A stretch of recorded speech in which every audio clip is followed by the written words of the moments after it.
നമസ്കാരം, എല്ലാവർക്കും gold rate Malayalam എന്ന ചാനലിലേക്ക് സ്വാഗതം. ഇന്നത്തെ സ്വർണ്ണവില എങ്ങനെയാണ് എന്ന് നമുക്ക് നോക്കാം. ഇന്ന് 29/4/2026 24 ക്യാരറ്റ് സ്വർണം 1 ഗ്രാം 15,136, 1 പവൻ 1,21,088, പവന് 360 രൂപ കൂടിയിട്ടുണ്ട്.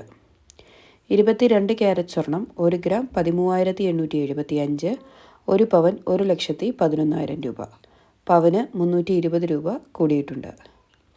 18 ക്യാരറ്റ് സ്വർണം 1 ഗ്രാം 11,460 രൂപ, 1 പവൻ 91,680, പവന് 280 രൂപ കൂടിയിട്ടുണ്ട്.